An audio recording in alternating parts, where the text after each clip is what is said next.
Assalamualaikum warahmatullahi wabarakatuh. Halo teman-teman, bertemu lagi dengan saya Sakila Oktaviani dalam video pembelajaran mata kuliah telaah kurikulum dengan dosen pengampu Bapak Tio Gusti Satria, Magister Pendidikan. Kali ini, video pembelajaran kita akan berjudul Strategi Pembelajaran Berdasarkan Kurikulum 2013, Kurikulum Darurat, dan Kurikulum Merdeka. Selamat menyaksikan. Untuk pembahasan yang akan dibahas pada materi ini yaitu Project Based Learning, Inquiry Learning, Discovery Learning, Scientific Approach, Keterampilan Abad 21, dan Profil Pelajar Pancasila. Yang pertama yaitu Project Based Learning, yang merupakan model pembelajaran yang menggunakan proyek atau kegiatan sebagai sarana pembelajaran untuk mencapai kompetensi sikap, pengetahuan, dan keterampilan yang dicapai peserta didik. Dikatakan bahwa pembelajaran berbasis proyek ini sebagai pendekatan pembelajaran yang komprehensif yang melibatkan siswa dalam kegiatan penyelidikan yang kooperatif dan berkelanjutan. Secara singkat, langkah-langkah dalam Project Based Learning yaitu yang pertama, penentuan pertanyaan mendasar, yang kedua, menyusun perencanaan proyek, yang ketiga, menyusun jadwal, yang keempat, memantau siswa dan kemajuan proyek, yang kelima, penilaian hasil, dan yang terakhir yaitu evaluasi pengalaman. Selanjutnya yaitu Inquiry Learning, yang merupakan kegiatan pembelajaran yang menekankan pada proses berpikir secara kritis dan analitis untuk mencari dan menemukan sendiri jawaban dari suatu masalah yang dipertanyakan. Inquiry terbagi menjadi 3 jenis yaitu Guided Inquiry atau Inquiry terbimbing, Free Inquiry atau Inquiry bebas, dan Modified Free Inquiry atau Inquiry bebas yang dimodifikasi. Karakteristik dari pembelajaran ini adalah menekankan pada proses menemukan dan mencari, dasar pengetahuan yang dimiliki siswa didapat dari proses mencari dan menemukan, guru berperan sebagai fasilitator dan pembimbing, dan menekankan pada proses berpikir kritis dan analitis untuk dapat menyimpulkan hasil belajar yang didapatkan. Langkah-langkah dalam melaksanakan pembelajaran inquiry yang pertama yaitu orientasi. Pada tahap ini, guru perlu mengkondisikan siswa supaya siap melaksanakan proses pembelajaran. Selain itu, guru juga mesti menjelaskan topik, tujuan, dan hasil pembelajaran yang harus dicapai oleh siswa. Yang kedua, merumuskan topik bahasan pembelajaran. Pada tahap ini bertujuan agar siswa dapat berpartisipasi dalam mengumpulkan informasi terkait pokok bahasan. Yang ketiga yaitu merumuskan hipotesis. Di tahap ini dengan bantuan guru diharapkan siswa dapat merumuskan gambaran dari jawaban topik yang dicari. Yang keempat, mengumpulkan data. Di tahap ini, guru dapat membimbing siswa dengan melakukan tanya jawab tentang pokok permasalahan sehingga siswa dapat mengumpulkan informasi terkait permasalahan. Yang kelima, menguji hipotesis. Di tahap ini, penting untuk mencari tingkat kepercayaan peserta didik atas jawaban yang telah dijawabnya. Yang keenam, menarik kesimpulan.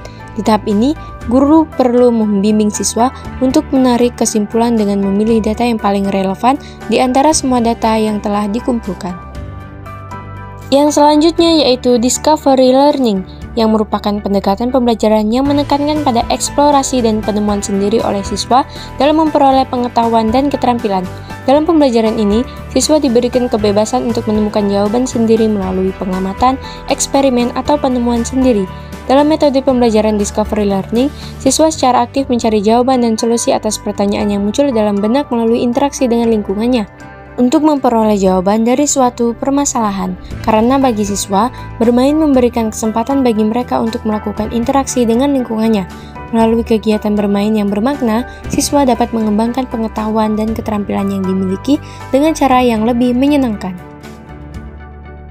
Langkah-langkah dalam pembelajaran Discovery Learning yaitu yang pertama, stimulasi atau pemberian rangsangan.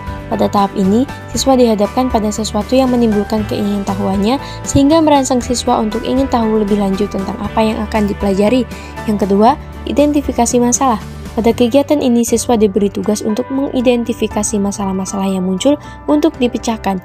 Yang ketiga, pengumpulan data. Pada kegiatan ini, siswa melakukan eksplorasi dan mengumpulkan data-data yang dapat dijumpai. Setelah informasi dapat dikumpulkan, siswa dapat membuktikan kebenaran pada hipotesis yang telah dibuat. Yang keempat yaitu pengolahan data. Di tahap ini, guru melatih dan membimbing siswa untuk berlatih menata data sehingga data yang diperoleh merupakan data yang valid. Yang keempat yaitu verifikasi. Pada tahap ini, siswa melakukan pemeriksaan secara cermat untuk membuktikan benar atau tidaknya hipotesis yang ditetapkan tadi dengan temuan alternatif, lalu kemudian dihubungkan dengan data yang didapatkan. Yang keenam yaitu generalisasi atau pengambilan kesimpulan. Pada tahap terakhir ini, setiap siswa atau kelompok siswa akan menghasilkan kesimpulan yang mungkin sama atau sebaliknya, dan guru perlu melakukan konfirmasi sehingga perbedaan pendapat dari siswa-siswa tersebut bisa disatukan dan pemahaman siswa bisa dipadukan. Selanjutnya yaitu scientific approach, merupakan pendekatan pembelajaran yang memberikan kesempatan kepada siswa secara luas untuk melakukan eksplorasi dan elaborasi materi yang dipelajari. Di samping itu, memberikan kesempatan pada siswa untuk mengaktualisasikan kemampuan melalui kegiatan pembelajaran yang dirancang oleh guru. Dalam pembelajaran ini, siswa akan mempelajari konsep-konsep ilmiah, melakukan eksperimen, dan observasi serta mengambil kesimpulan berdasarkan data yang dikumpulkan.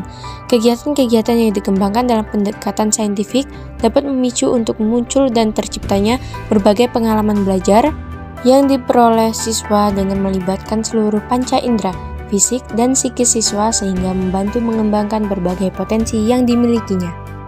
Beberapa tahap dalam scientific approach yaitu 1. Observing, yaitu proses mengamati suatu fakta.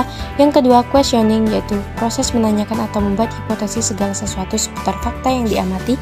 Yang ketiga, associating, yang merupakan proses menalar atau melakukan asosiasi antara yang diketahui sebelumnya dengan apa yang baru diketahui. Yang keempat, experimenting, yang merupakan proses menguji pertanyaan atau hipotesis yang muncul dalam questioning. Yang kelima yaitu processing, merupakan kegiatan yang dilakukan untuk merumuskan pengetahuan yang diperoleh dari 4 proses sebelumnya, yaitu observing, questioning, associating, dan experimenting. Dan yang terakhir yaitu concluding, merupakan proses merumuskan atau menyimpulkan pengetahuan yang diperoleh. Selanjutnya yaitu keterampilan abad 21. Keterampilan ini dianggap penting dalam menghadapi tantangan global dan perkembangan teknologi di abad ke-21. Keterampilan abad 21 ini yaitu communication, collaboration, critical thinking and problem solving, dan creativity and innovation. Yang terakhir yaitu profil pelajar Pancasila, yang merupakan program pembelajaran yang bertujuan untuk membentuk karakter dan moral siswa berdasarkan nilai-nilai Pancasila. Hal ini karena pelajar Indonesia merupakan pelajar sepanjang hayat yang kompeten. Profil pelajar Pancasila adalah karakter dan kemampuan yang dibangun dalam keseharian dan dihidupkan dalam diri setiap individu peserta didik melalui budaya satuan pendidikan, pembelajaran intrakurikuler, proyek penguatan profil pelajar Pancasila, dan ekstrakurikuler. 6 elemen profil pelajar Pancasila yaitu beriman, bertakwa kepada Tuhan Yang Maha Esa dan berakhlak mulia, berkebinekaan global, bergotong royong, mandiri, dan bernalar kritis. Baiklah teman-teman semuanya, itulah tadi pembahasan dalam video pembelajaran kita kali ini. Dan jangan lupa setelah menonton ini, like, komen, dan subscribe. Kita bertemu lagi dalam video pembelajaran selanjutnya. Dan wassalamualaikum warahmatullahi wabarakatuh.